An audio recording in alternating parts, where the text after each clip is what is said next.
What's up, Dallas?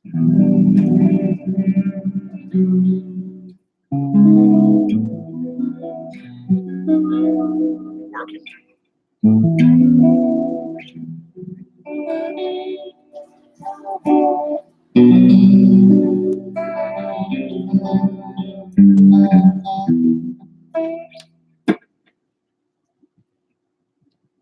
You said you were working late, right?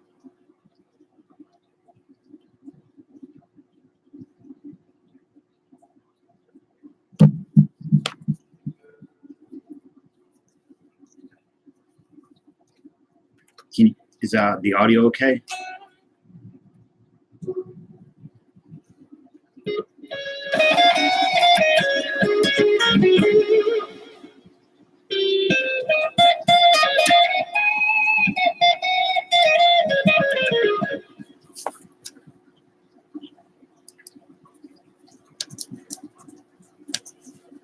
Can you guys, can you hear me?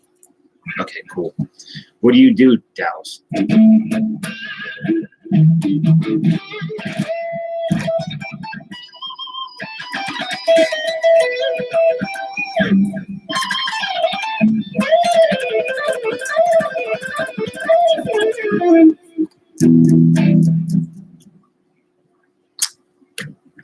I don't know that.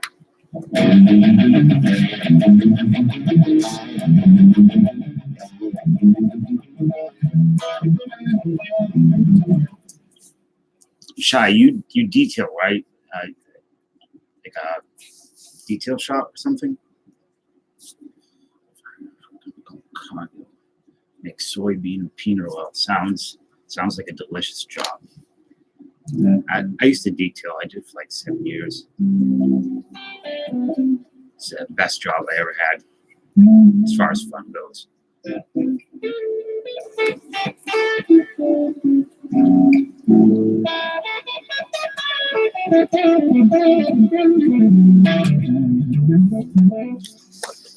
At these, open up.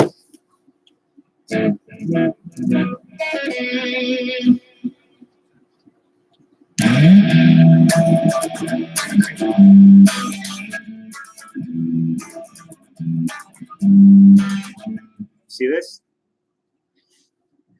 I don't know if anybody's seen this yet. The Chris Sable's glasses sticker. Actually, does anybody know how to reverse the camera so it's not like a mirror? It's not a big deal. It's just a card.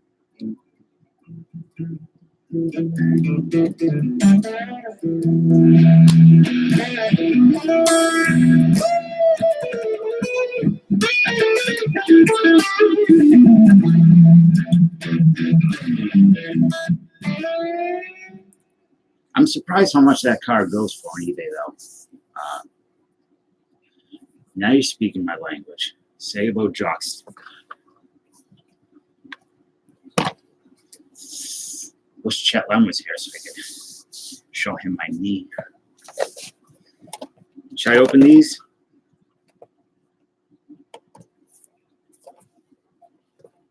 Let's open them.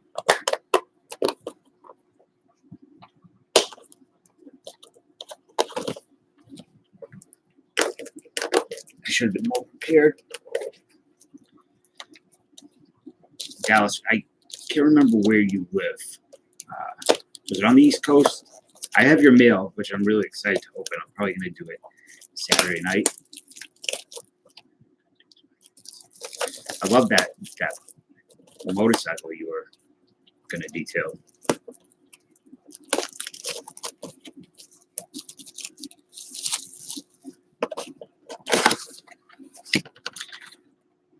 North Carolina, okay. I went to North Carolina like 20 years ago. I drove down there.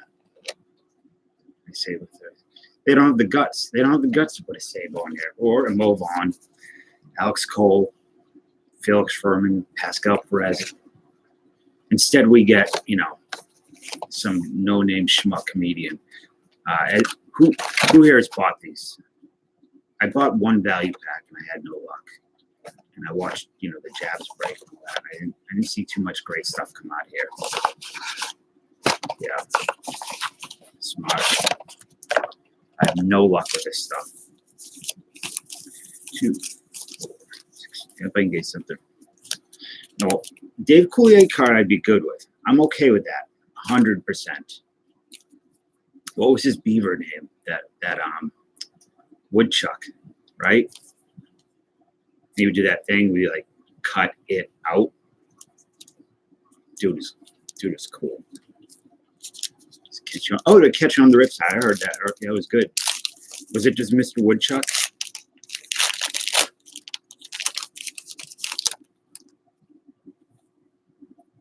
Okay. Does anybody know how to flip this camera? I have no idea how to get it right. Got any wood? Yeah, that was the man. That show sucked. Chris Davis, Athletics. Got an Allen, Angels, Barry Larkin. It's pretty cool. I like Barry Larkin. We have a Clybourne Mini. Oh, it's a short print, I think, right? Is that the short print?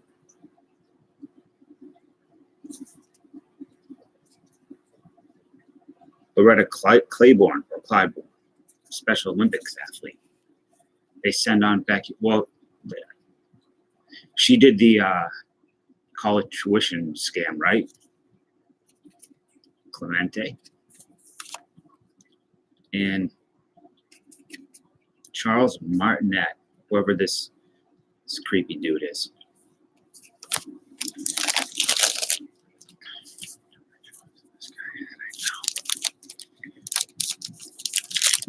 I'm shocked at how much my nieces love Fuller House because they grow up with it. I guess in reroll. All right, man. Ed Card, Machado, everyone's favorite. Here we go. Fishman. I'm on him. If I announce that, I make it weird. It's a weird place. It's a weird time of night. You're a weird dude. I'm a weird dude. Let's get weird. I don't think this is a short print. No. Hornsby. We have, are you kidding me? Speaking of things that eat wood, and I'm not talking about hard art cards, we have a, which is Kenwood Focus. Well, it's an Otter Pup. It's close enough to Mr. Woodchuck.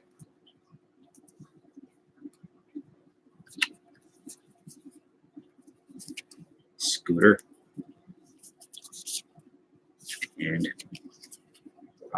Urias rookie. So Chi-Town, your goal is to start a store, correct?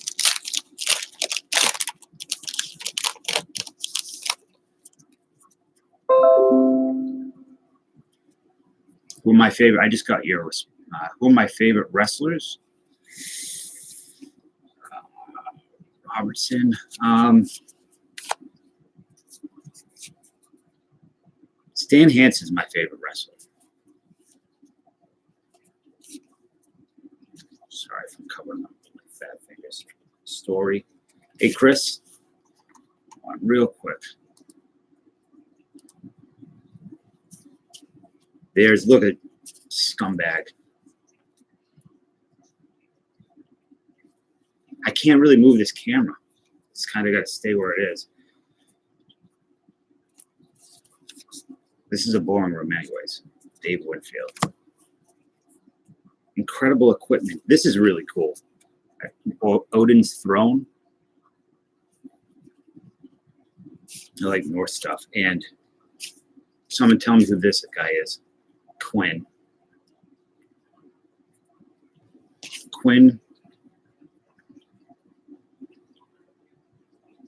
He's a rapper, I guess. I don't know. Dan. So Stan Hansen, I really like. Dynamite Kid.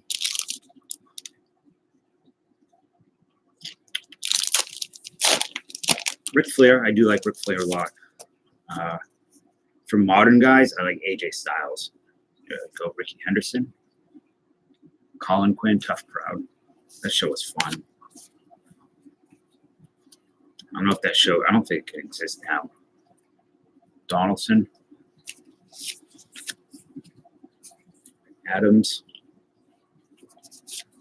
We have one of these horse cards, Mares and Stallions.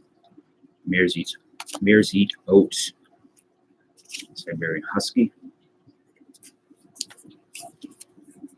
Martinez. Tino Martinez.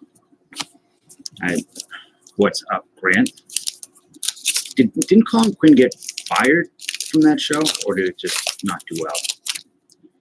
I like Rick Rude. I like all of them. How did Rick Rude die? Do you know?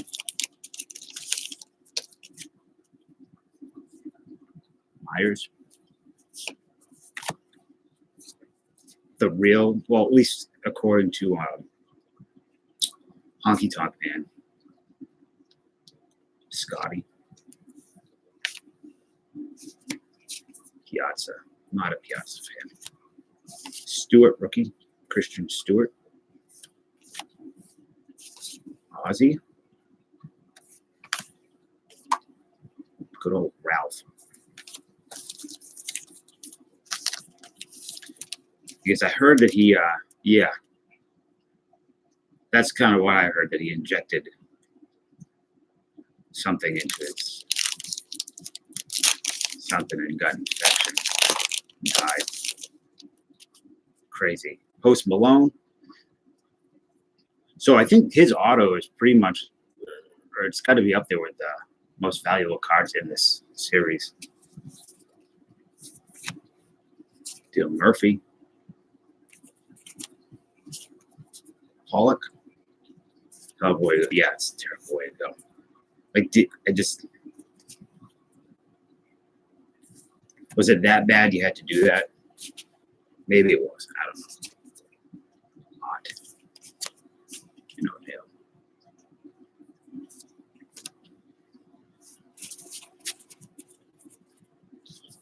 I think, who else do I like? Oh, throw out some wrestlers. Throw out some names. Some other guys you like, or girls. I don't really like women's wrestling that much, but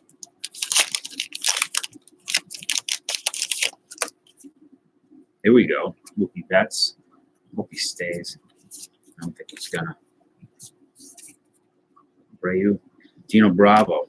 He was cool, I guess. Like, he was like killed by the mafia or something, right? Molina. Cespedes, Ricky the Dragon. You know who I really like, and he never gets any credit, is Adrian Adonis.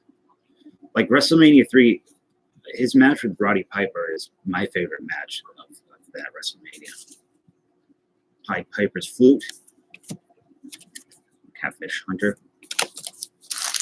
Down to the last pack. The only person I've recently, at least I heard mention Adrian Adonis was Stone Cold. Price of but how good of a work he was. What do we got here? Who the hell is this guy? Who is this? Bonomo or Nomo? Heavy hitter on the professional. Oh, he's a poker guy.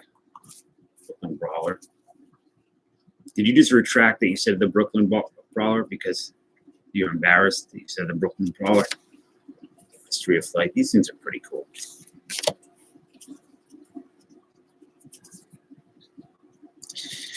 Now we're talking potato sack racing. Nitro. Benintendi. And our last one is Killer. So nothing good, really good. Got this today. I know it's not really related to cards or anything, but I had to. It was like $3 at Target. Yeah, Lex stinks. Look at that face. You know why this is on clearance? Because his face looks like that. He looks like Rocky Dennis after he smoked the joint. Crispin North. Yeah, I like Crispin Wawa.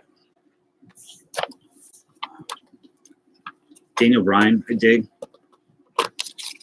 Bastion Booger.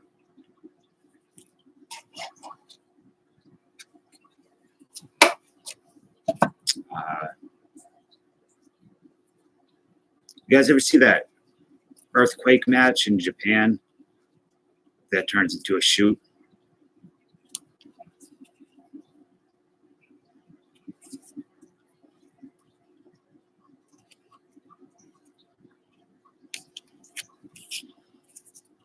I don't know what I'm doing with these cards. Is that what that card was? Was that a V29 Super Fortress? My grandfather was a dirty pervert. I'm just kidding. Kinda.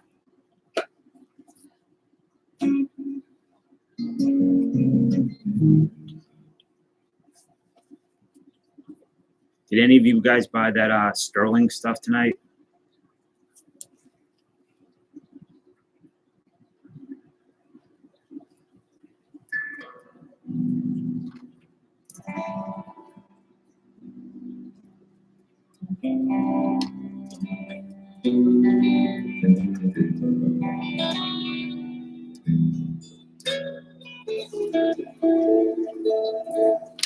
Yeah, it's way too expensive.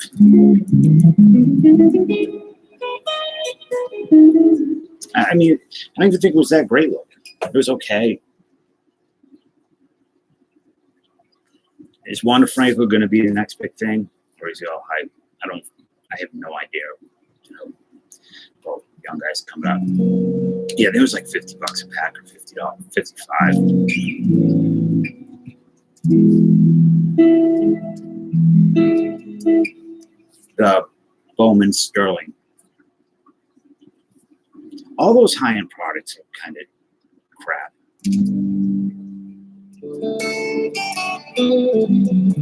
You buy a case, like one person's going to maybe get lucky and break even.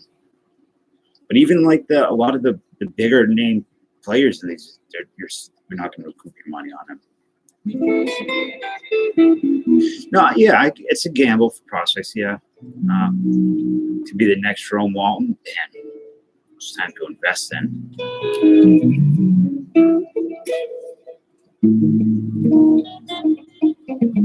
I like the triple threads. Well, at least I used to.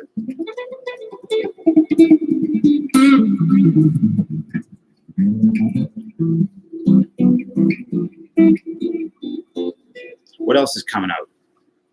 I know that Heritage High number came out today. There's no more Bowman products, I don't think, right?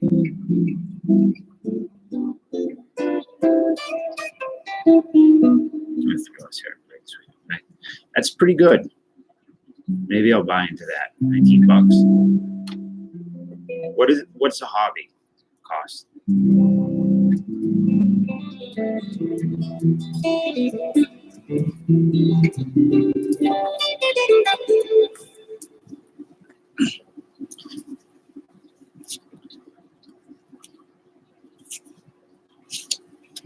What's everyone's favorite horror movie? Look at this. Isn't that revolting? Spasms. If anybody's ever seen that.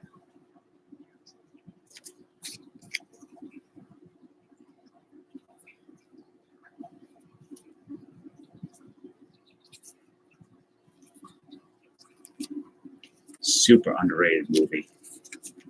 The Addams Family.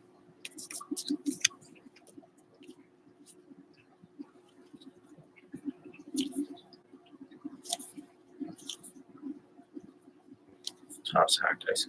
I like Topps. I always did Topps Archives.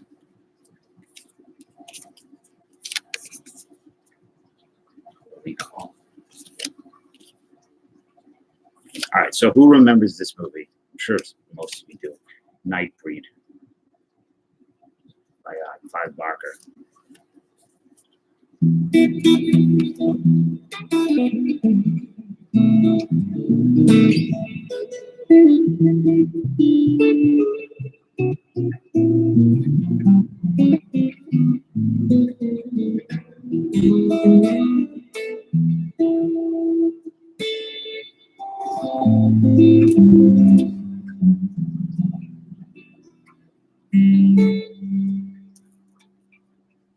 Dan, you said you're doing 17, 18, and 19.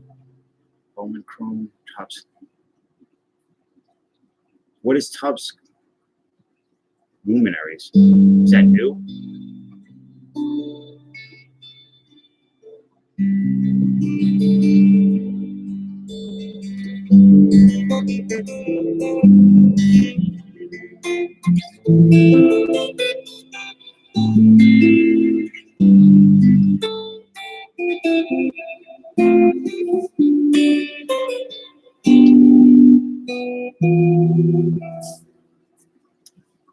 Maybe it's an older product. I don't remember Topps Luminaries.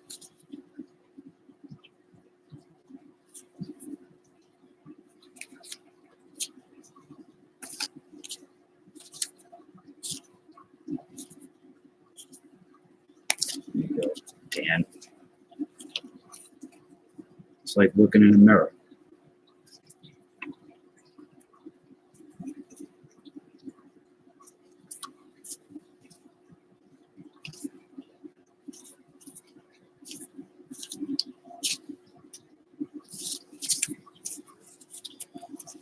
Is the high number?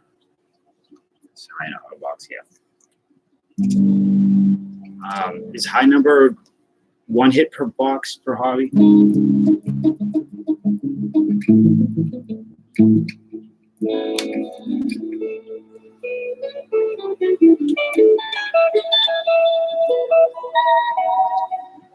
One hit, okay.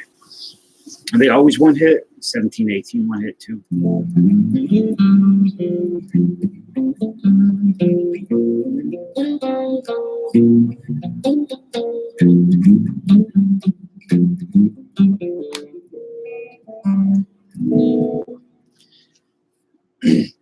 Man, I just hate getting relic hits. I don't care for them at all. I mean, I don't think really anybody does, but.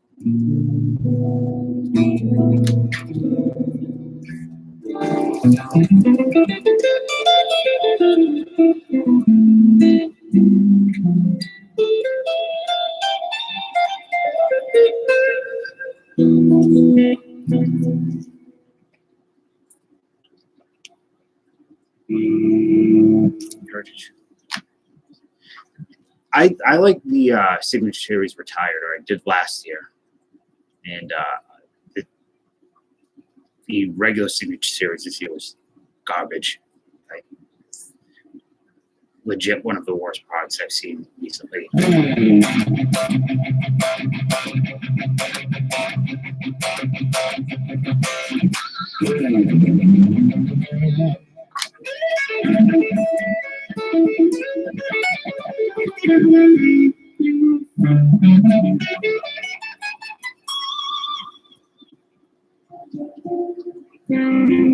I don't know any Anthrax. I don't think I know any or have ever listened to Anthrax in my life, except for maybe whatever that song was they had. Like, didn't they do something with some rappers or something? Or Public Enemy, right?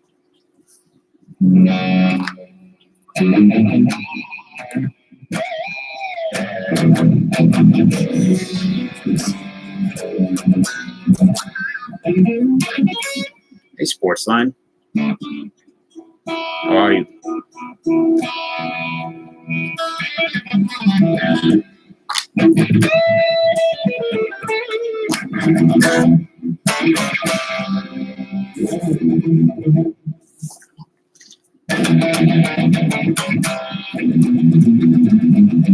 That's it.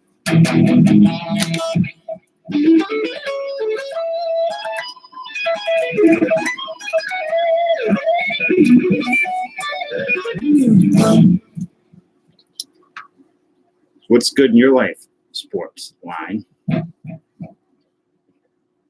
Fancy.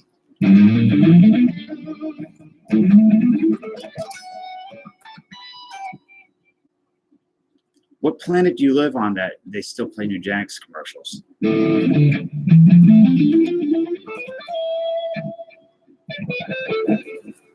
I've not seen one of those since, I don't know.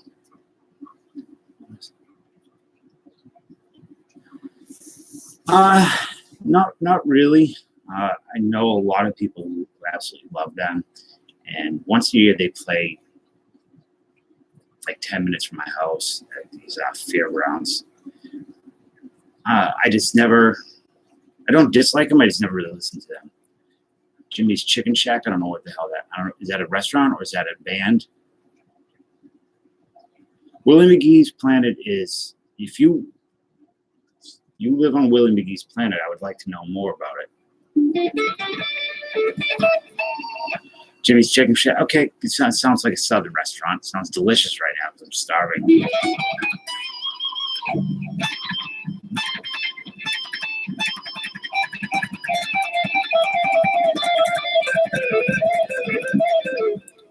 Yeah, the song that was in The Departed, the Shipping Up to Boston.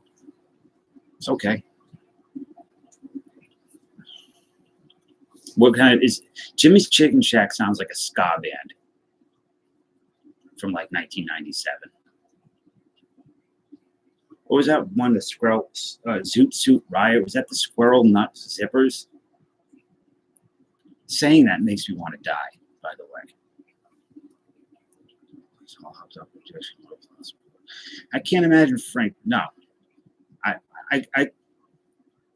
I could live on one of his shoulders comfortably.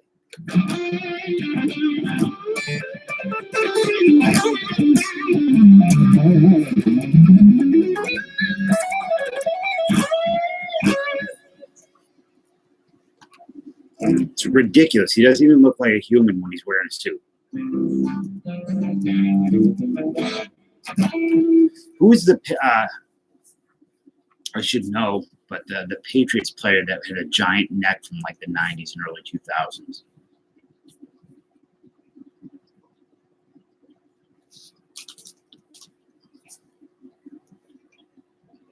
Big hurt on. That's right. Him and Hit Dog get together. It's devastation.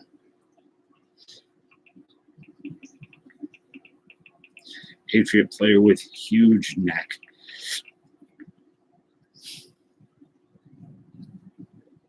Is it Teddy Bruschi?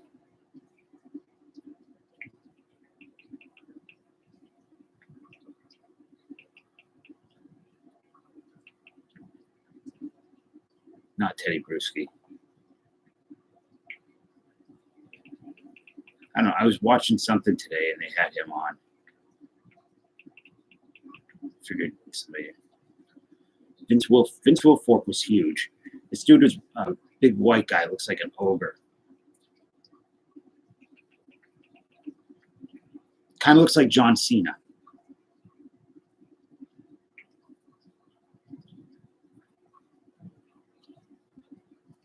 Someone's got to know.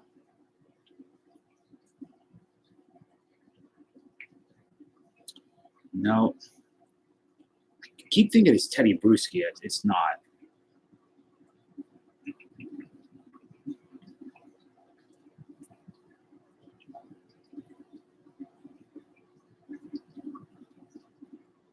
Brian Urlacher. I don't think so.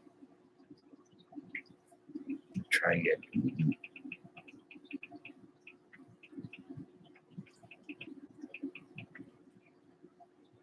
No neck. I'll try.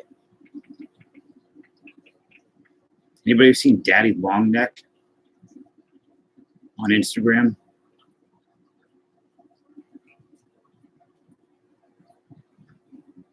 Man, I can't remember this dude's name. He kind of looks like a white version of Frank Thomas, like just ridiculous, like an X-Man.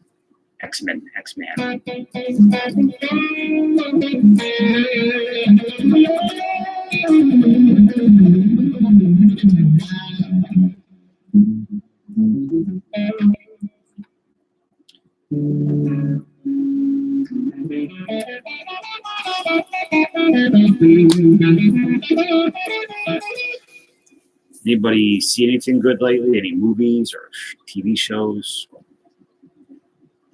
Books? Anything? An accident? A shooting star? Teddy Bridgewater?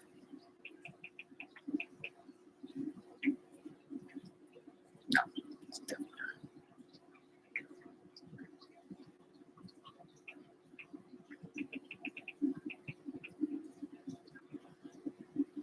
not. What did you get? Hey, Striker, what's up? No copyright strikes tonight. I hope.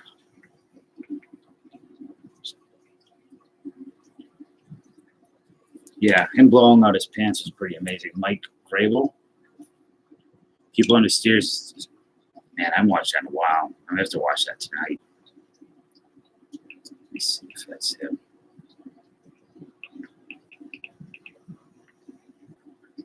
Nope. Not Mike Grable. People on the Stairs, that skinny guy that was like the good, he had no tongue. He's in like a million commercials in the 90s. Mac that Joe patch on press play. First one-on-one is always pretty cool. I never have luck with one-on-ones, but yeah, man, we did ginters that I found. There was like 6 Tatis Jr. rookies that I just ripped off, threw them in the trash. It's like Striker would like these, and I just tore them to pieces.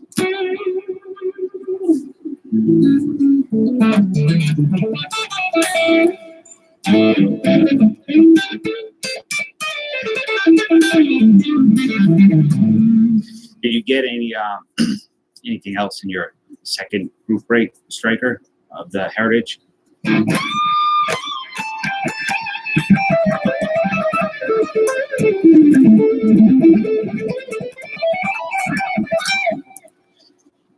Well, I said, hey, put this on the other night, and he got a bunch of copyright strikes.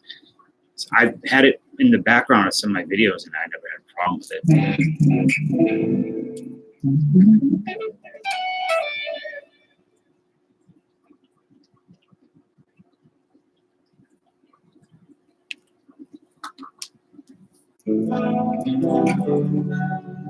What were the hits? I saw one relic in the first break.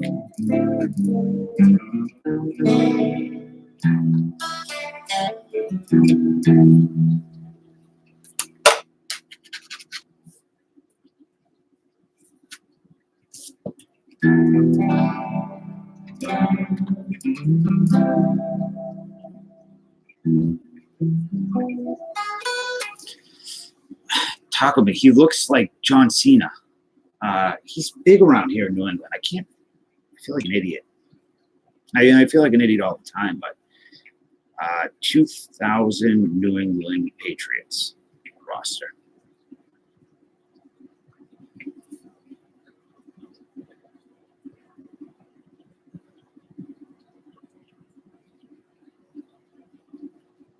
No, not Gronk. He retired quite a long time ago, I believe.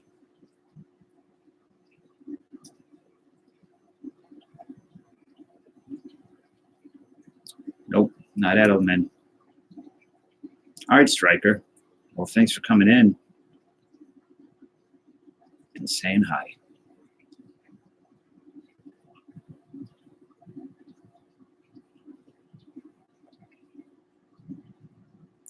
Last bad Patriots team, 2000. I'm going to try this roster here.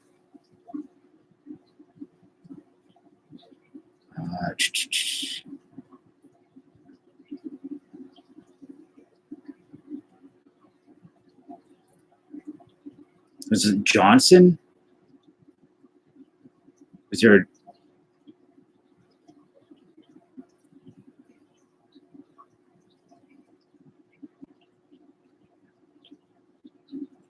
Man, there's a lot of Patriots players.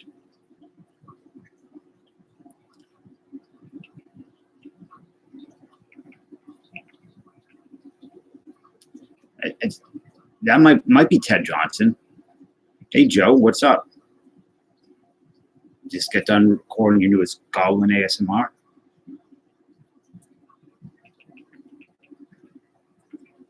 Did Ted Johnson have a ridiculous neck?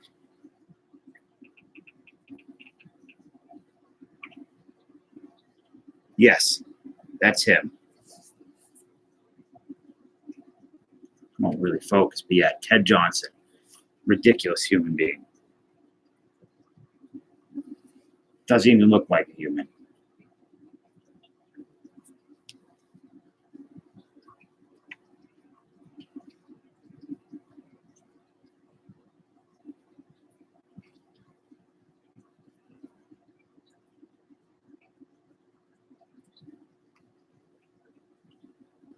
I was like John Cena.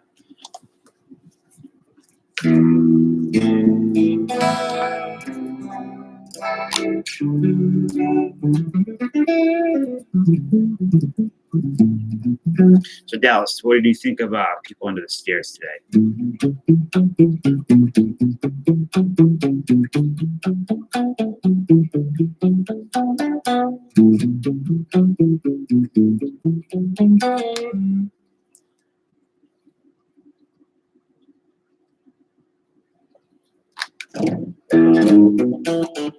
Wasn't the dad in that from the guy in Twin Peaks that ran the gas station?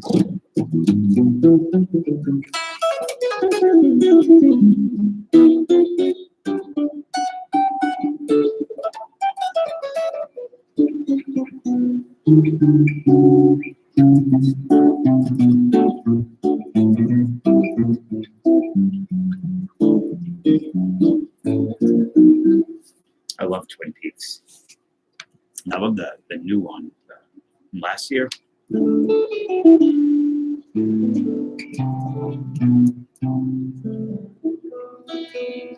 So Big D, you collect twin stuff. That we said.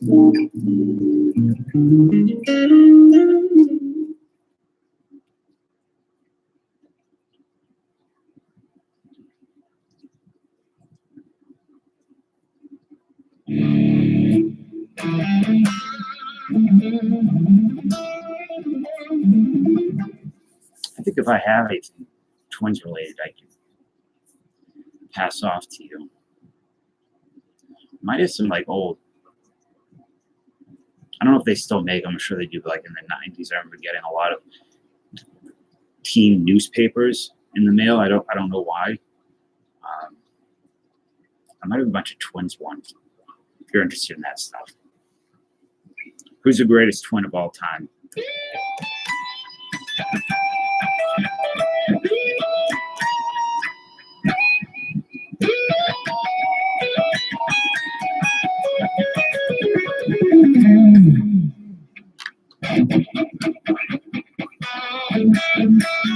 is he legit the greatest twin of all time?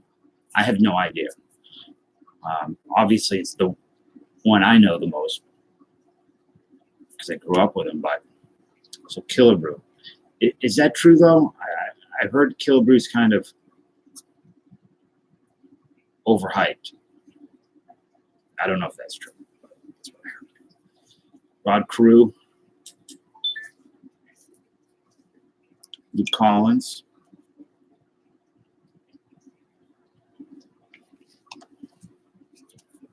Who's the most overrated twin of all time?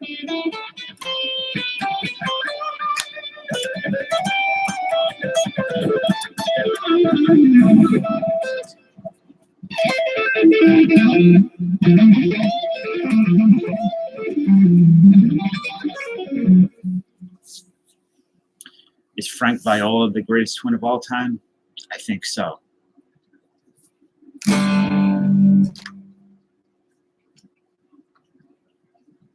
Why? Why is Joe Mauer a clown?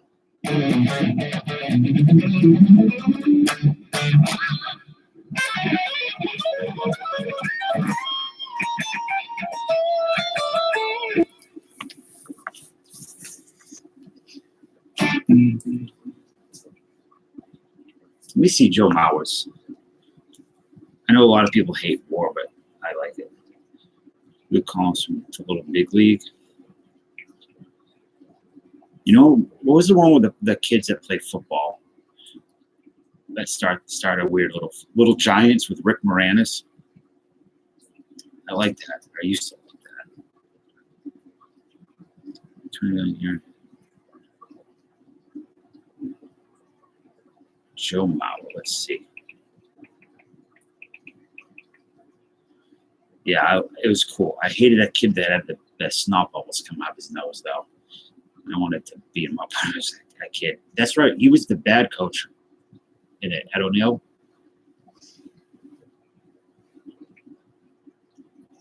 So Joe Mauer, baseball reference. Let's see. So his WAR is 55. Career average of 306. 2,100 hits. 143 home runs, 923 RBIs. His OPS 827. His OPS plus is 124.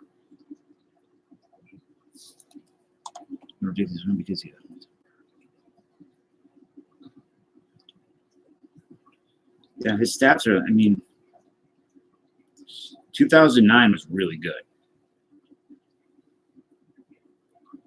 365 and OBP of 444 and a slugging 587.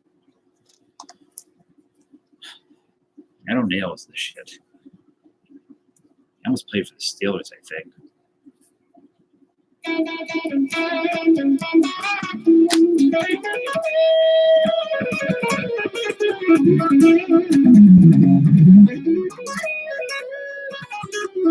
All right, so who's just the most overrated baseball player, period?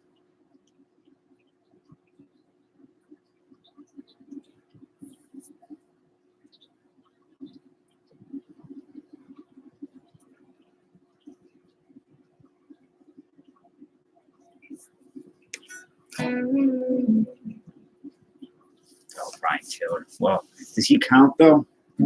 Because he never had the chance to be overrated, right?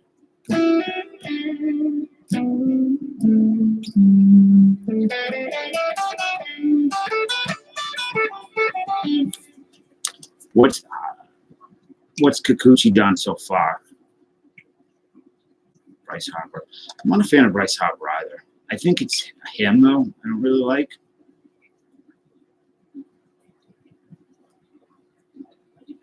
Let's see. Kikuchi. I didn't know there was such a thing also as first, this Kikuchi disease is a thing. Let's see what Kikuchi disease is. Also called histiocytic necrotizing lymphadenitis or Kikuchi Fujimoto disease. If I read this, I'm going to be sure I have it, and then I'll be able to sleep, so I'll stop. Shadow. So, Shai, do you have a link to your website, or is it unfinished to the point you can't get in there? I don't know if Dave Winfield is overrated. Dave Winfield.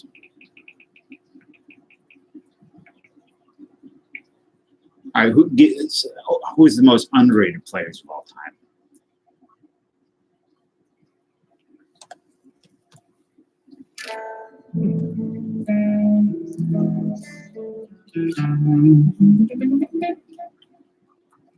Yeah, he's really. If there was hunting was a professional sport, he would have been team captain. The bird hunting squad.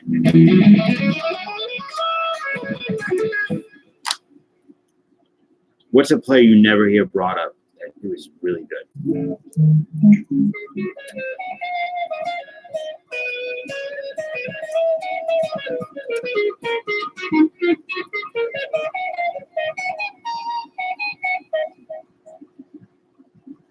Are you joking about Alex Cole? I don't know, because he is a joke to me.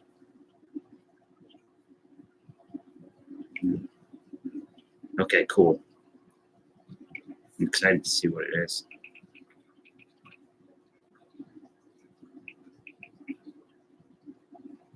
Alex Cole. Let's see how his stats were. Career 5 home runs I'm seeing. He has a WAR of 4.2. 493 hits, 5 home runs, and a career batting average of 280 over 7 years. Not so good, Taco Meat. Trying to see what his best year was. Maybe 94 with the Twins. Mark Grace was great. Willie McGee was really good too. I like Willie McGee. Sabo. I don't want to hear anything more about him. Greg Jeffries. Todd Helton.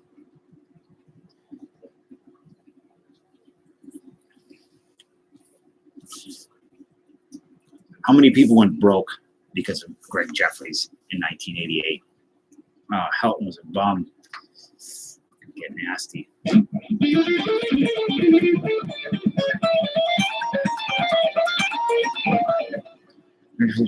Harder than, yeah. I was really young then, but I do remember the 89 Topps, the Future Star card being really a thing then.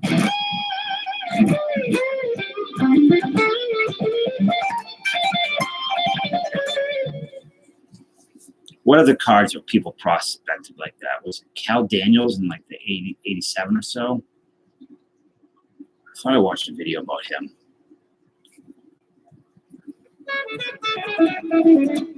Chris Weaver. Is Todd Helton the bum?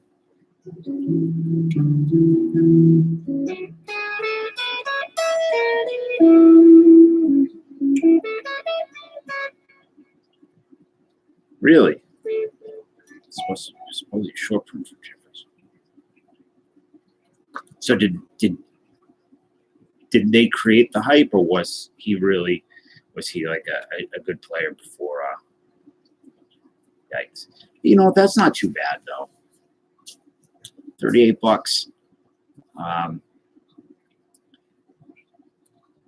We used to Heesop Choi. What year was that? I was probably during my dark years. Helton is a drunk. I would not say, but is he really a drunk? He looks like a drunk.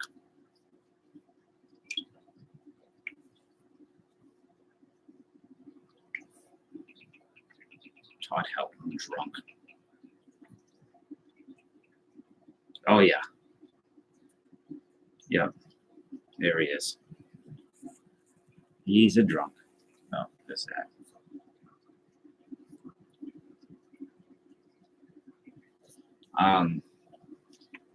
Back in the 90s, there were like 3 sports card shops around me, and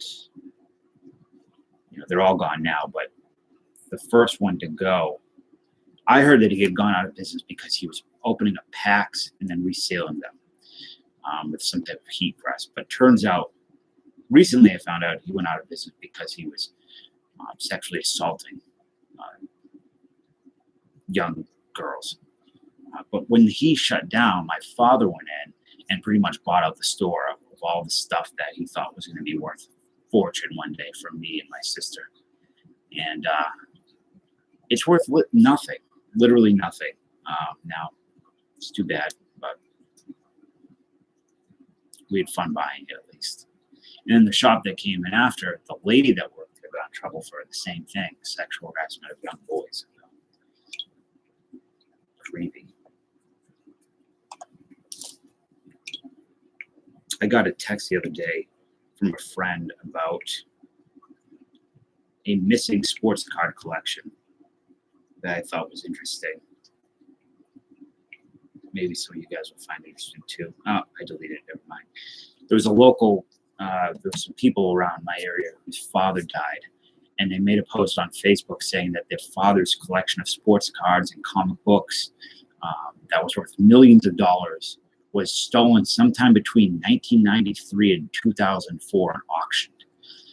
And they just found out about it, and they were trying to track it down. It's quite, something that was stolen, and sports cards were stolen and put in auction in 94. No one's going to be able to find them now, but reading the description of the stuff that was stolen was just junk wax, and really garbage comic books and things that they thought were worth a fortune. And I thought about going on Facebook and telling them, but I don't want to. I don't know, that would be worse to tell them that the stuff was worth nothing, or if I shouldn't say anything and let them, be hopeful that they find it one day. Oftentimes, with like situations like that, you can't, even if you tell somebody it's not worth anything, they think it's worth a fortune no matter what. You could show them every piece of information saying it's worth nothing, and they won't believe you. My favorite comic issue, my Swamp Thing comics at Animal Man. First appearance of Animal Man, Strange Adventures. A lot of the early Swamp Thing stuff I have is probably my favorite. Absolutely love both those series. Yeah, 91 Flair. They were like, he has a Michael Jordan card that was this era card that there's only one known to exist, and it's worth, it's priceless or something. But I looked it up. It was a Flair card, and apparently those errors were very common, like of either a plain back or something like that. Hesop Choi sounds delicious. I'm gonna look this dude up, because I do not remember him. Career 40 home runs, worth 2.6. So 2002, this is when I was not watching baseball at all. Yeah, he sucked. No good. Chris, one day I'm going to go through the comics on here, but it's just there's so many of them. I don't even know how to attempt to sort them or to organize them anymore, because it just got too overwhelming. I was buying, like last year, even up to like 6 months ago, I was buying every collection that I get my hands on. And then I just got burned out with it, and now they're sitting there. So, Ricky Lee, who's that? Hope Chet Lemon's all right. He's usually in these streams.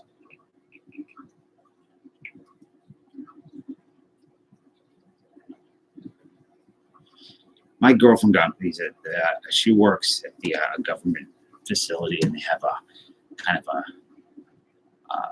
discount store, but for government employees and vets.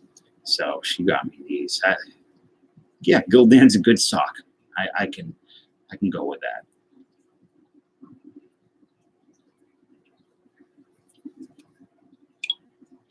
Ricky, is it Letty or Letty? How you pronounce it? And why is Chad Curtis coming up with him? Chad Curtis is a real nasty man, right? Yeah, Chad Curtis is a bad dude. I know that is. Leday. Okay, cool. I don't know why Leday is associated with Chad Curtis, but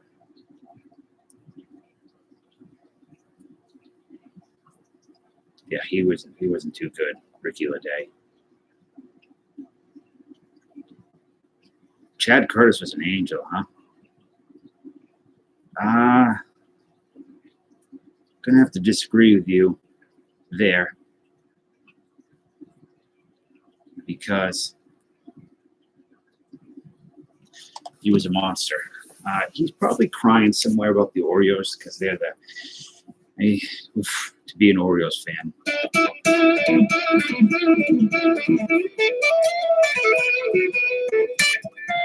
I do remember the Tim Salmon. Like, I was going through some stuff recently. I found all my old Tim Salmon cards that I had from like '92, and I'm just going to throw them in a common pile. But I felt really, it sucked because those were so hard. I mean, there was another one, Benji Gill. Oh, I thought you meant he was an angel as a person, because he's a rapist or something. Yeah, you're right. He was an angel, a California angel. But in real life, he was a demon. Mike Troutfish. I would kill for that card. I would kill you, Taco Meat, for that Tim Salmon, Mike Troutfish card. Tim Salmon, Mike Trout, Steve Trout, Triple Fish, relic card. I would murder Taco Meat for that card. Yeah, that 92 Leaf Salmon, that was like one of the big cards I remember. That was like the 92 Leaf Benji Gill as well, I think. What year is Eric Karros?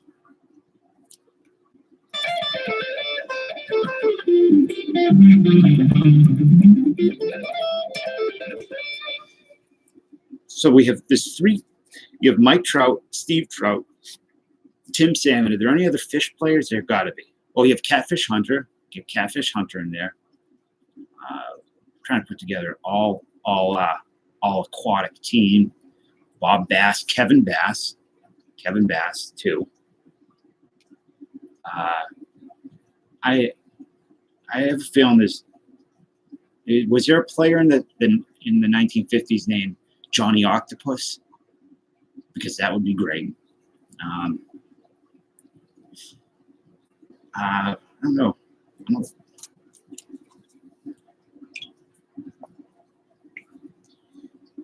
Baseball. Yeah, Johnny Octopus. No, it's players with fish names. Well, Benji Gill. Wait a minute, Benji Gill could be a thing because he's got gills, so he's in there. We got for catcher. Somebody already did this. Muddy Ruel. It's not a fish name. First base, Sid Bream. I guess bream is a type of fish. Cod Myers and Nate Spears were fishing. Cod Myers. Wow, what a name. Benji Gill, shortstop. Bobby Scales, Mike Trout, Mickey Rivers. That's kind of, I don't know. Mickey Rivers is kind of close. Mike Carp, Anthony Bass, Dizzy Trout was a player. Steve Rainbow Trout, son of Dizzy Trout. Hooks Doss from 1912. And you have Mudcat Grant and Brandon Puffer, who played for the Astros, Padres, and Giants from 2002 to 2005. Manager, it has Lip Pike. Yeah, I said that 1877 sounds about right for a man named Lip Pike. I was talking with Chris Sable's Glasses, and I think John Jabs had mentioned it before too, about putting together a set of criminals and convicts for each position. You know, and I talked to a friend of mine. She said she could design them all out.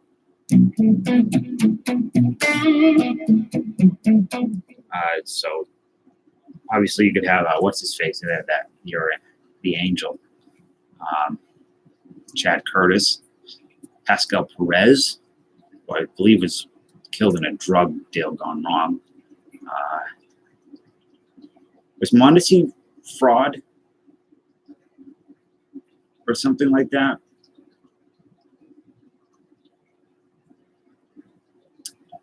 Who else? Well, you could have some of the Chicago White Sox from the black, the 1919. Pascal Perez with a hammer. Is that what you're saying? That sounds right. I think I remember something. And also, that sounds like a fantastic song named Pascal Perez with a hammer. I don't know what Wetland did.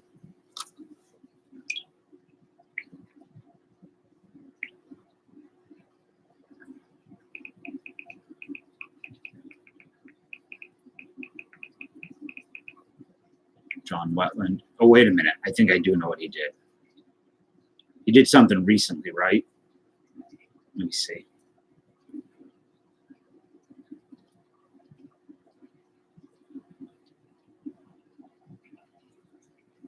He did something like Chad Curtis, if I'm remembering correctly.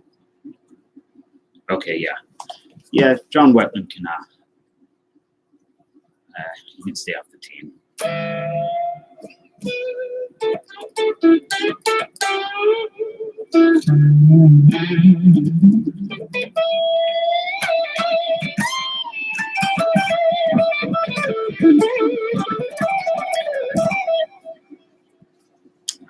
There was another team we were talking about making. It was Cops and Convicts. I can't remember. I wish Tops would put out some more cool non-sport stuff, because most of the non-sport stuff that comes out, Lenny Dykstra for sure. I know they put out like Star Wars, and they do some of like, I don't know. I don't think the products are that great. The top 75th anniversary stuff is really neat. And what did Denny McClain do?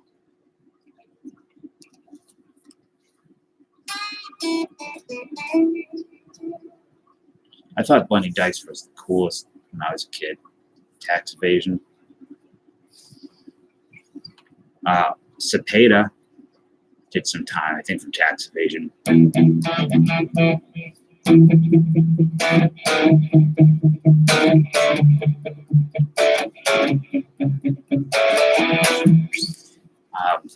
don't know, maybe it was the big chew in his face and he just kind of had that like look like a tough dude. I thought he was cool.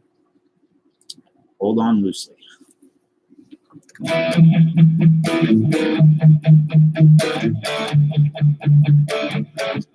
Try not to get a copyright strike.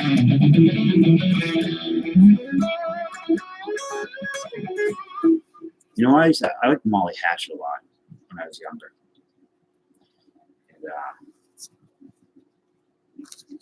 they're kind of like the forgotten Southern rock band.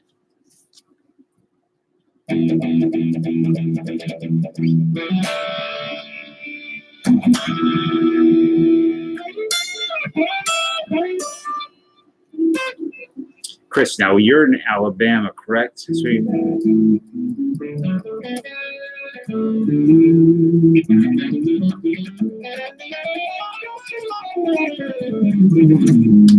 country music's just got to be the thing, right?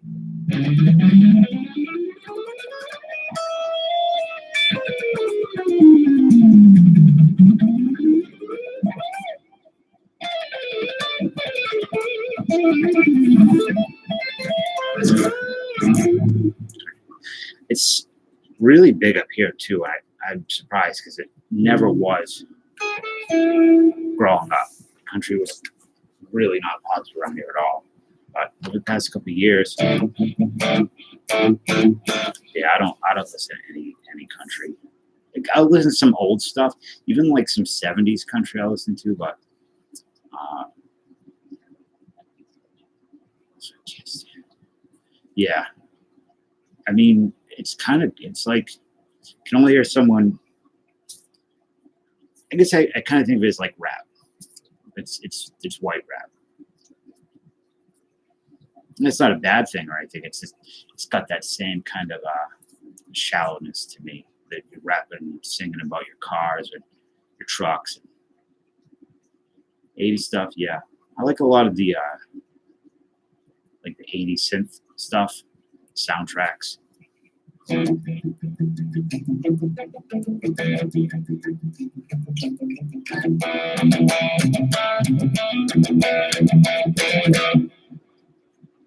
Yeah, right.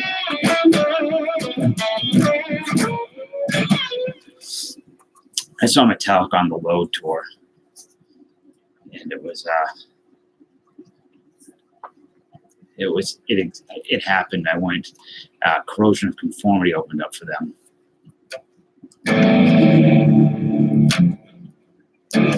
But they were pretty cool. Kind of a stoner, southern from New Orleans, I think.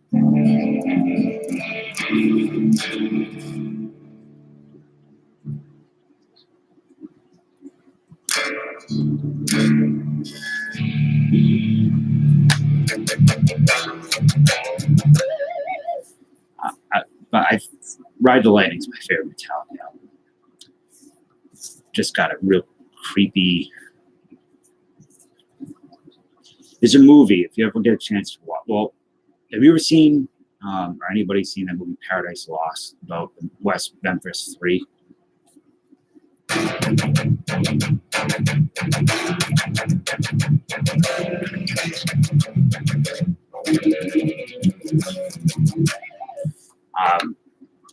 Metallica contributed to the soundtrack of that, and it's got a really weird vibe, but it's very gloomy. What's up, man? How's it going? Collectorholic's a drummer. Judas Priest. I don't know if you'll probably remember Collectorholic when they got a bunch of shit for a couple kids in Nevada, I believe, shot themselves. One of them died, one of them didn't. And they took Judas Priest to court over the lyrics saying that Judas Priest was the reason that they shot themselves. Are you guys aware of that?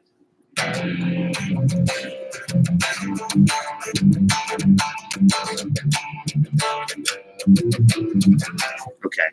So one of the kid that didn't die, I can't remember his name, I don't know why, he horribly disfigured. Just if you ever read the Preacher comic book or seen the show Preacher, the character Arseface in that is based off of him. And I don't even know if you guys want to see that. I mean, I could get the picture if you guys want to see how he doesn't. He looks like a puppet or something, like a Muppet. And he sued Judas Priest. They were doing alcohol, drugs, and other things. So, Collectorholic, do you remember the Arseface from that comic? Yeah, it was probably around that time when they were doing when they wanted to put the labels on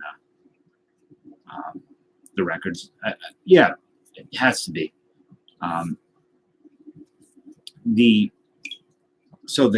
There's a movie, you can find it on either Vimeo or what's that Daily Video.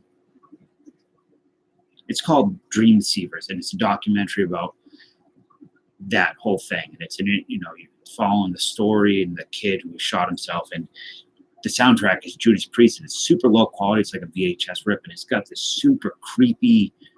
It's like when metal was still scary to people. Let's see. Dream Deceivers is a story behind James Vance versus Judas Priest. So if you look up that movie, you can find it on YouTube. And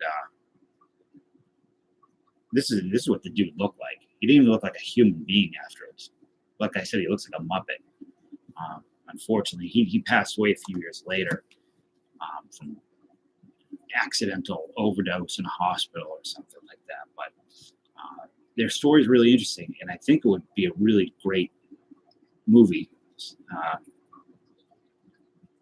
But that was when, and then you had the Ozzy had got in trouble for the same thing, like Suicide Solution, and like you said, that tip of gore. What was it? The PCMA or PMCA, the Parents Against Something or Other. I remember WASP was like a big problem for them. Zappa, I've seen Zappa, and I've read the transcript of him testifying, and as well as John Denver and Dee Snider was a problem.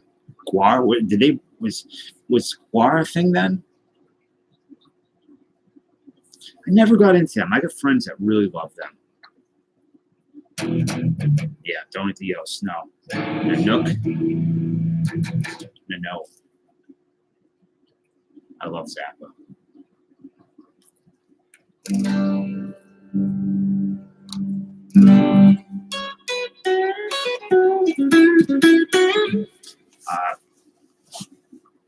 But I imagine they're done, right? Because the guy died of the Rangus or Rungus. Most of my Guar information came from Beavis and Butthead. Yeah, Dallas. Perfect. They loved Guar. I love Beavis and Butthead. I love that show. Still do.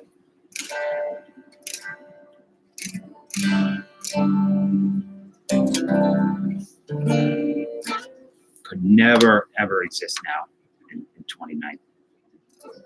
Mike Judge is a genius. King of the Hill is great. His movies are great. Even though he had a show called like The Good Family, which is kind of the opposite of the King of the Hills, and that they were ultra liberal. And it was pretty good too. It just never took off. Ren and Stimpy was too. Ren and Stimpy was nasty. It was a gross show. Like when they do the close up and it'd be like just boogers pouring out of some dude's nose, or like nipples, like hair, just super hairy nipples. And wasn't there like nipple like things you put on your knees? Powdered Toast Man.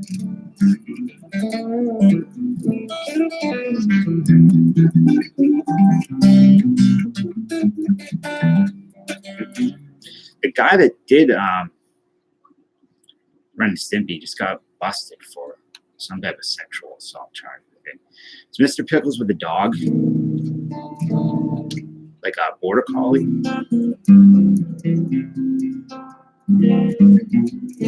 I think I saw something. Like, I think I saw the kind of promo for it, I guess. Seems always curious while back.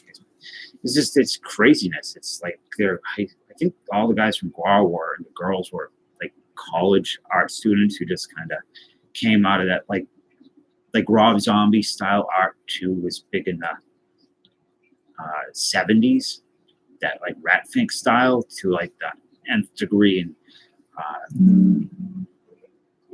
kind of think of Guar that way. Also, I remember Green Jelly. I like them a lot. I was associated with Guar. Yeah, that Three Little Pig song.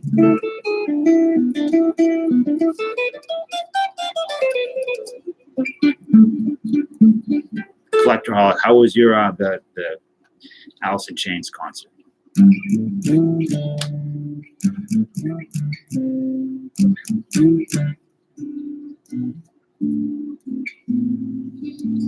So did Korn play first? Did Alice in Chains?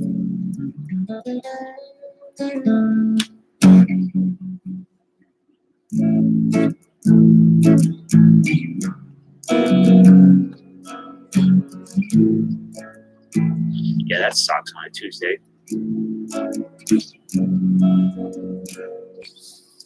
And strap on the strength probably. Jeez, it was weird.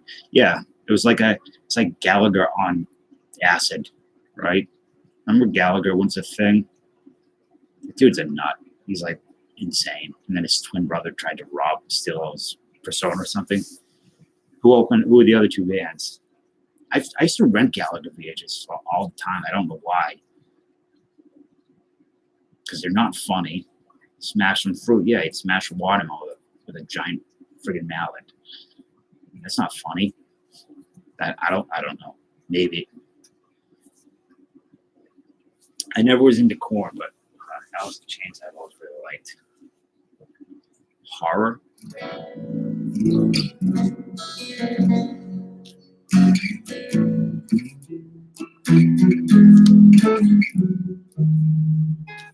Let me see. They just play around here too.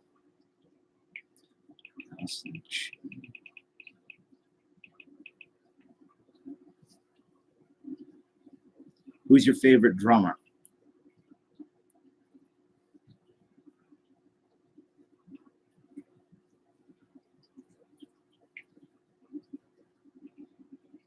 Cold. With special guests, Under Oath, North American tour. Okay. Well, put some videos of you playing drums.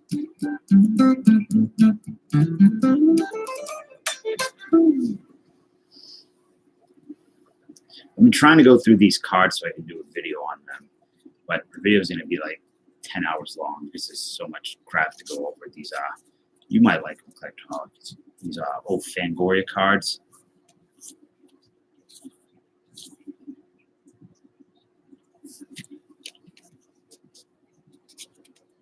Should focus.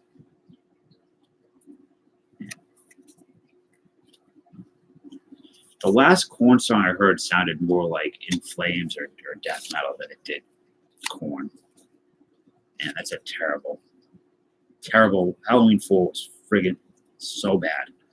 And he had that stupid mask, and he had like looked like he's full of cotton or something. I don't know if you guys remember that.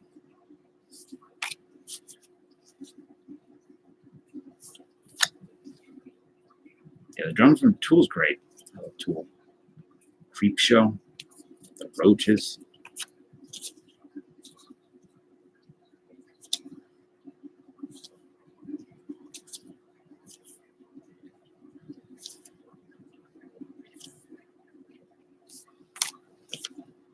Now you said you have all those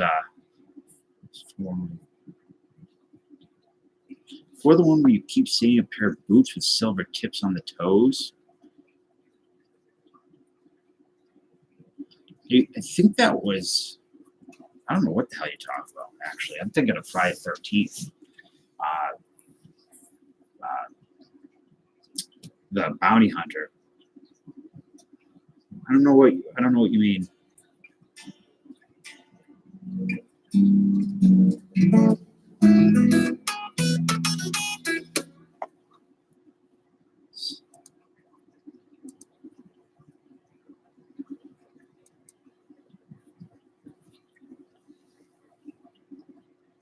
Yeah, Lamb of God's great.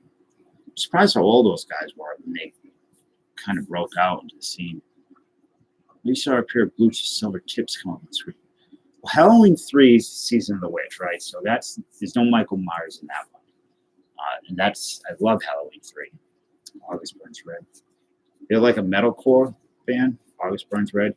Actually, Halloween 3 right here. Season of the Witch. It's a dope movie. I really like it. Especially Halloween. I feel like it's got more of a Halloween vibe than Halloween. Most of the Halloweens do. But I'm not sure, well, what metal. Were they like implying like a character was going to, they're foreshadowing a character or something?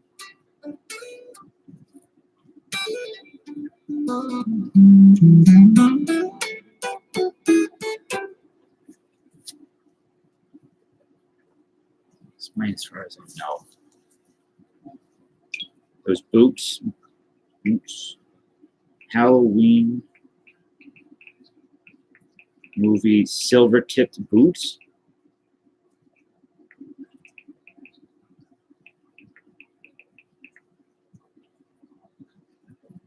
In Halloween 5, who is the man with the silver-toed boots? Watch Halloween 6. It reveals who the man is. But if you want to know, it's Dr. Wayne, the man who worked with Dr. Loomis at Smith's Grove Sanitarium. Okay. From Halloween. Halloween 6 is the one with the baby, right? And the rooms and all that stuff, I think. And Paul Rudd's in it. What's up, Lloyd? How's it going?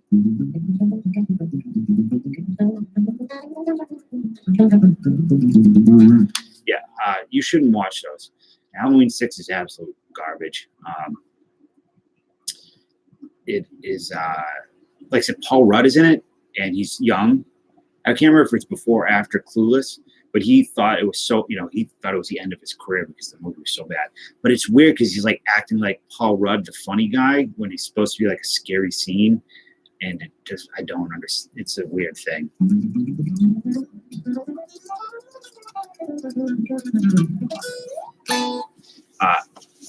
I have a notebook over here where when I watch movies, I write things down. This is the new one I just started. Just thoughts as I'm watching stuff. And I have a notebook over here that's full of Friday the 13th stuff.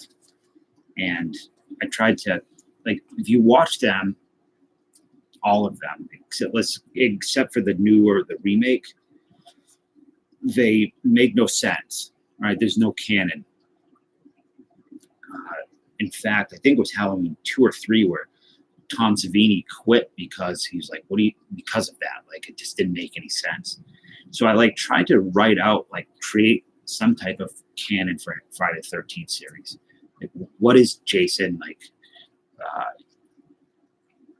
Is he the kid that drowned at the lake, or is he something else? Because in one of them, they imply that he never died and that he was, in fact, just a deformed dude that lives in the woods who's also a rapist because he tries to rape a girl in that one.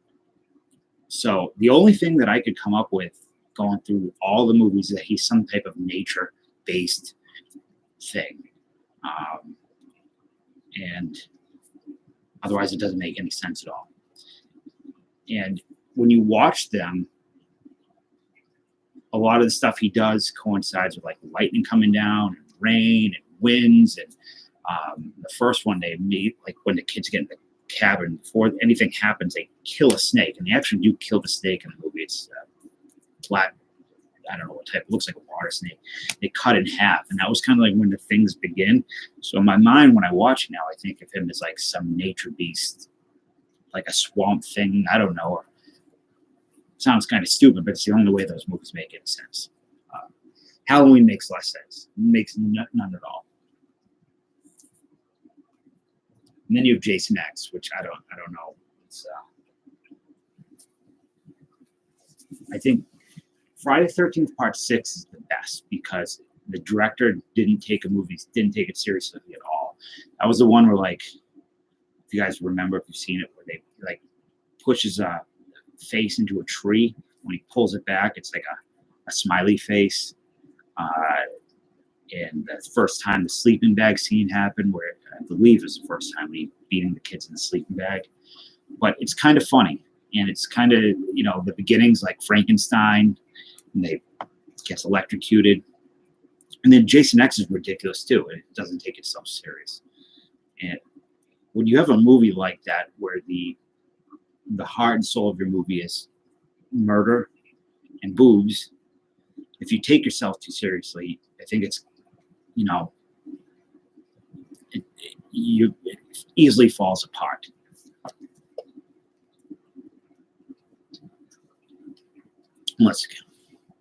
No, Freddy Jason wasn't bad. It was fun. My favorite part of Freddy versus Jason is when Jason comes out of the corn rows and he's got, I think his machete's on fire and he's just mowing people down. Because I always thought of, Michael Myers is the ninja, the stealthy dude, where Jason's like a tank. I want to see him just go in and mow people down like that. And so that was kind of a taste of what I always wanted. In Jason, when he goes to New York, I wanted to see him just like go into Times Square and just start murdering people. I don't know. Versus, hiding in the shadows and popping up somewhere.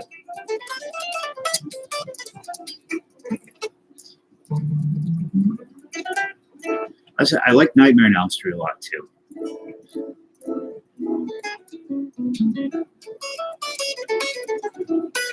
Freddy's great. I don't like. Well, the remake was trash. Freddy's Dead was really bad. Nightmare on Elm Street 2 is one of the gayest movies ever made. If you haven't seen it in a long time, and rewatch it, and you'll know what I'm talking about. If you know that going in, it's a little. The movie's not I don't know, makes me a little comfortable. I don't have a problem with that, but it just it wears itself on its sleeve. Dream Warriors was great though. Dawkins soundtrack.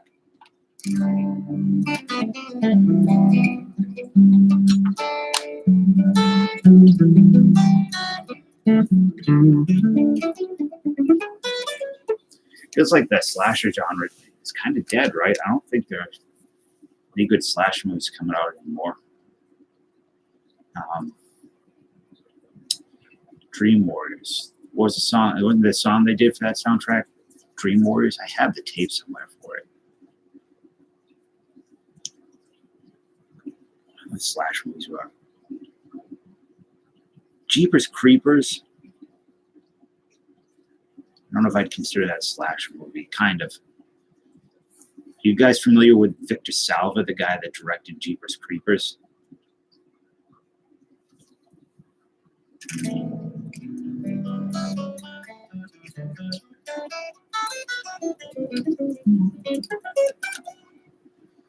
George Lynch, Mr. Scary. Never really listened to much Dawkins.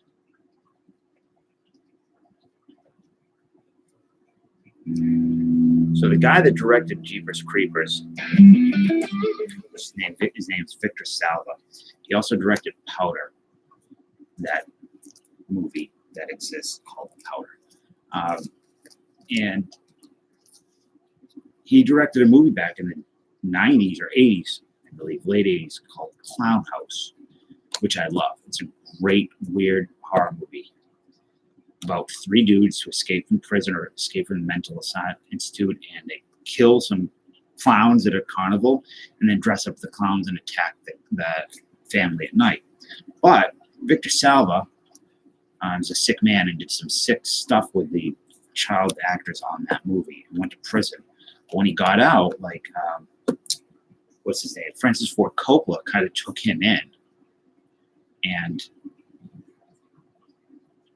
revived his career, which is crazy to me that this guy still was making movies for Disney after he did what he did. Powder was one of them. And it has that kind of, once you know about him, you see things in the movie that are really messed up. Kind of like that Nightmare on Elm Street. Now, Jeepers Creepers was based on an Unsolved Mysteries episode about a couple. It was an older husband and wife who were driving by, I think, an old school and saw a guy dumping a body. And then that guy started to chase them. In fact, the guy that was chasing them in the Unsolved Mysteries episode, in the real guy, not the actor in the Unsolved Mysteries episode, looks like the creep. I'll show you a picture of him. I don't know if that's his name, the creep, or not, but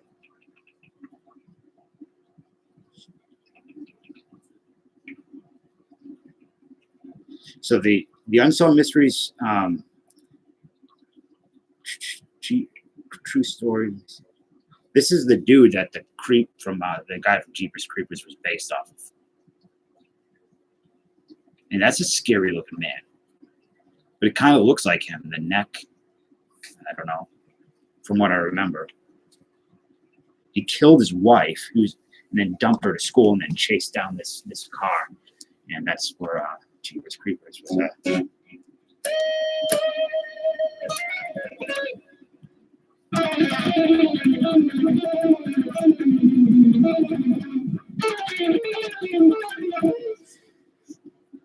Yeah, it does suck getting older. I just pretended not.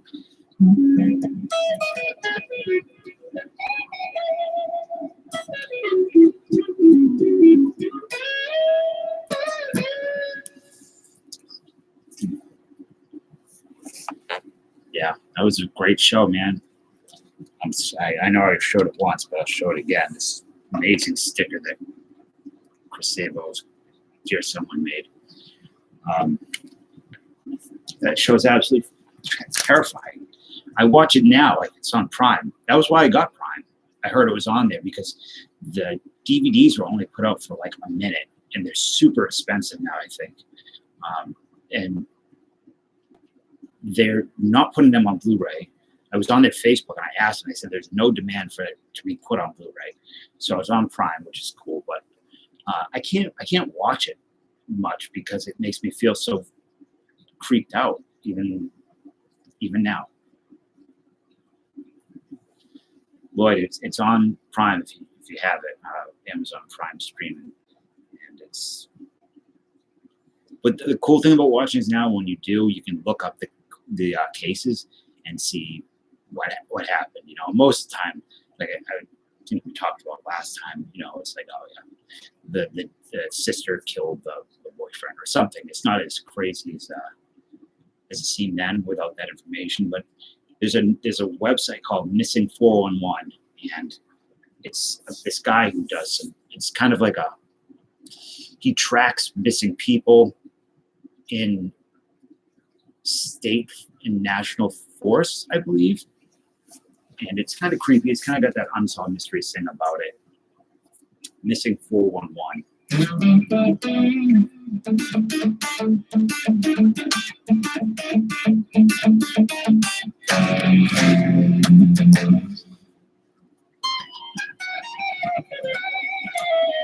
And you guys watch Joe Rogan's podcast?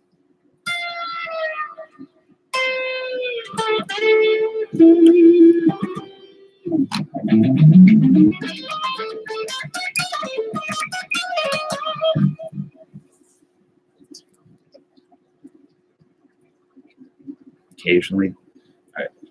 Any of you guys familiar with Bob Lazar? That's making the rounds now.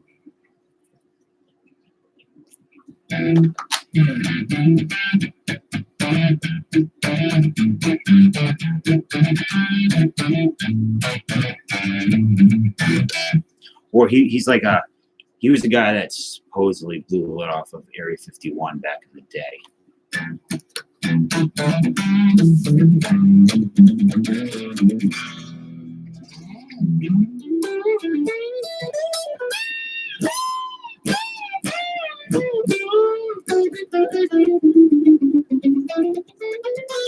He was on Joe Rogan recently, and it was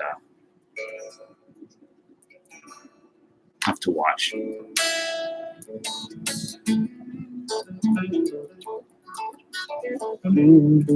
What happened? I think probably what happened was they realized they have to leave the house to storm Area 51.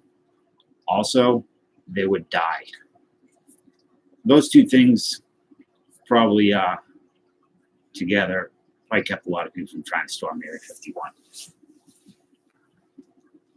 I don't know which they'd be more concerned with, leaving the house or dying.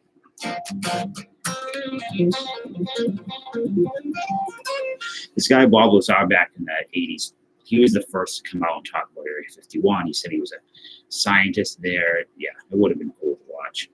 And then he worked on reverse engineering alien craft, and he was a loon, and he was thought of as a loon and a liar for all these years until recently some clown made a documentary about him. And Chet was here to see this flag. This dude made a documentary about him and presents him as being genuine, and it's not. It's all garbage. But that, I think, was kind of helped get the ball rolling with the Area 51 stuff. And then he was on Joe Rogan, and it's all bullshit. It's just garbage, and people believe it. A lot of people do.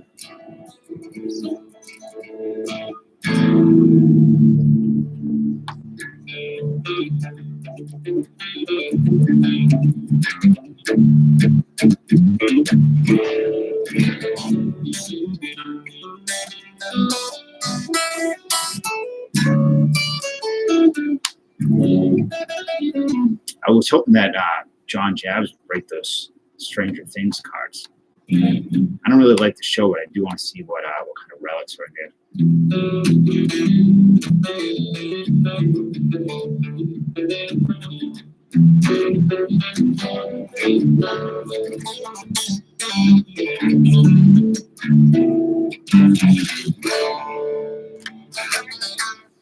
I tried watching some of season 3, and I couldn't do it. It's breaking Saturday night. Yeah, cool. I imagine that some of those relics can be worth a lot, or autographs that are in that set. You know the kid from that, the weird-looking kid's got the same disease as Rocky Dennis, the kid from Mask.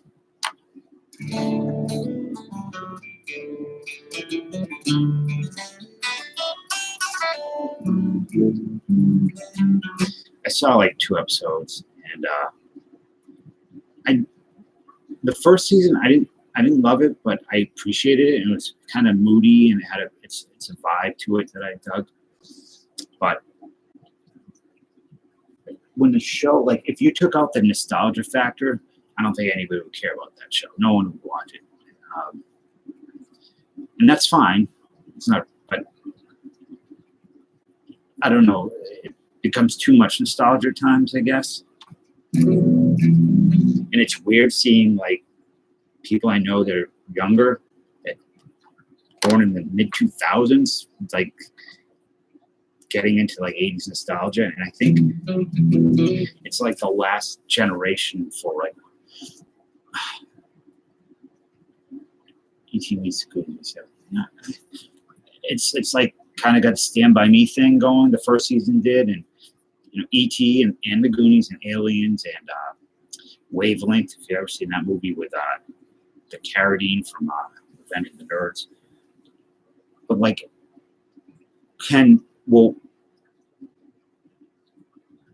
the next generation of kids, will they be able to relate to the kids in the 90s as much as like my nieces and nephews relate to the kids in the 80s?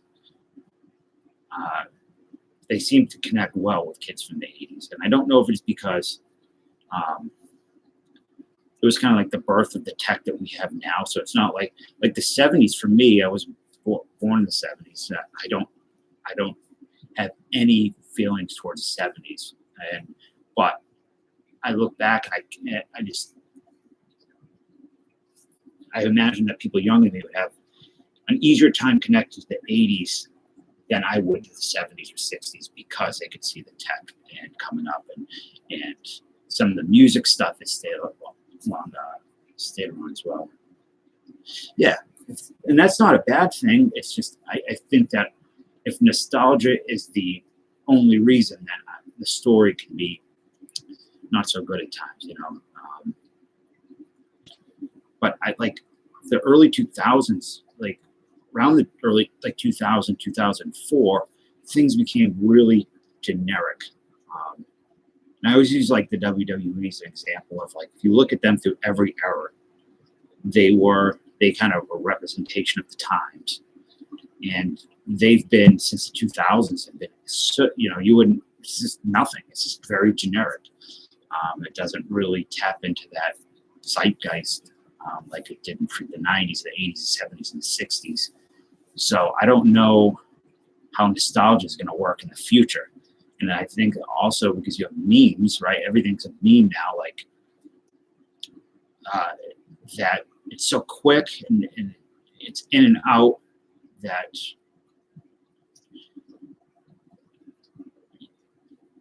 I don't think things last enough for them to get nostalgic. I might be wrong, but you know, the average length of time I think people stay on a subject now it's ridiculous. And you see it in a news cycle, like how fast a major piece of something happens, how fast it's out of a news cycle, when I mean probably should be in there a lot longer. The majority of information, it seems, that people get online, it seems to be coming in meme format now. Twitter, you know, they are as broad or aren't as broad. They are, yeah, no way. Even my own, it's not. It's gotten worse over the years. Like if I'm feeling shitty mentally, and I'm feeling down, the only way I feel like I can do it is to fix it, is to like just inundate myself with as much information as possible. So I'll have a computer going, I'll have a TV going, I'll have a chat going, I'll have a YouTube. I have so much things going on that I just kind of drown my brain out. But yeah, attention spans are definitely not what I'm sure they're not what they used to be. And I'm not railing against. I'm not trying to sound like an old person, because I don't. I'm not. I understand it. Yeah, I don't like high spot matches. I hate that stuff. That's why I never liked lucha, because I don't like the flip stuff is cool, but I don't love it. Unless it's like a Dynamite Kid who could work a really great match as well, or Daniel Bryan type. AJ Styles, to me, is right now the best in the world. But like Twitter, I'm on Twitter. I deleted my Facebook. I got rid of my Snapchat. I have my Instagram, but I use that for not for personal. You know, like I'm not gonna put pictures of waffles on there. But Twitter is like, it's like crack.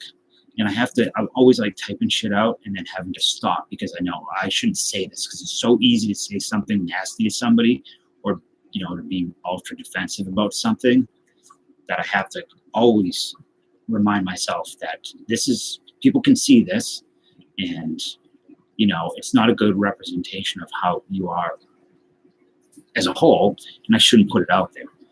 But people are putting it out there, and it's nasty. It's nasty shit. But the cool thing is Twitter is being able to connect with people, like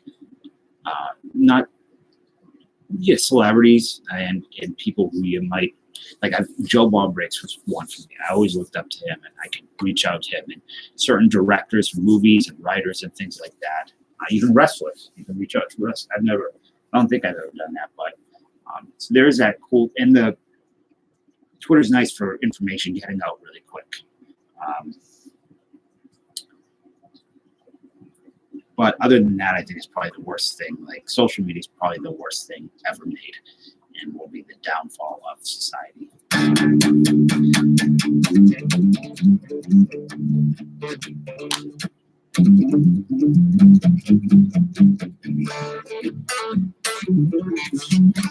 You know, Chris, to your point about wrestling matches, a lot of that stuff, like at least for the WWE, the 80s stuff was really bad. Ivan Putski, he died, right? I don't think he's around anymore.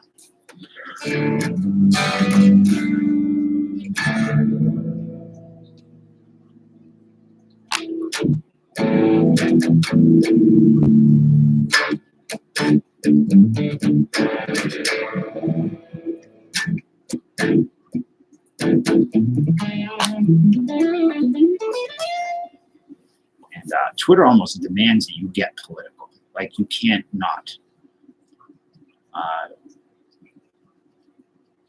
When I was younger, I remember, like, sure, a lot of you do, is like, when I was 16, me and my friends didn't have political, like, we were not trying to have debates on current politics. But now everybody has to have one, because it's like it demands that you have an opinion like that on there. You're left out, and it's ridiculous.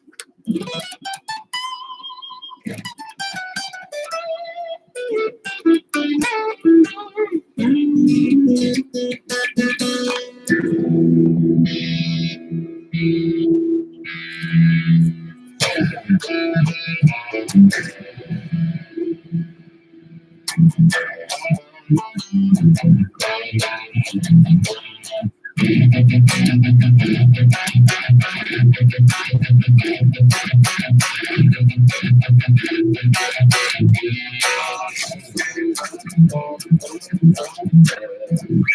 right, listen, guys, I'm gonna wrap it up. It's late. It's 3:10 a.m. and it's kind of a weird streaming time, and I gotta eat something and do some packages, and I don't know. I wanted to stream earlier, but everybody was streaming tonight, and I didn't want to. I couldn't compete with any of them, so ended up coming on kind of late. Hopefully, it'll be earlier next time. 12:10. Where are you, Lloyd? California?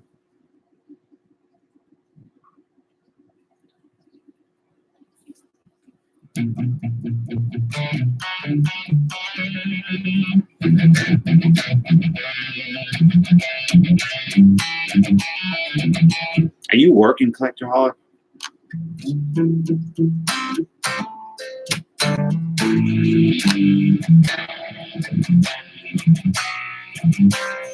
Oh, you're in Canada. That's right. I forgot.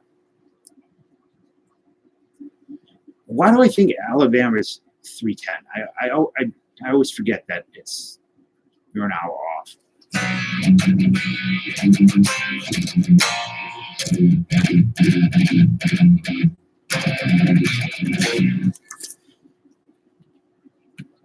All right, Dallas. All right, everybody. I'm going to shut this down because I'm going to try to get some packages, including yours, Chris, because I have to. I think everything's yours all set. I just got to send it out. There's one card of yours that I have to find that I don't know where it is that I got you, that Dale Murphy rookie card. But it is here somewhere. So thanks for hanging out, and hopefully, do it again sometime a little bit earlier. And yeah, it was fun. Thanks, guys.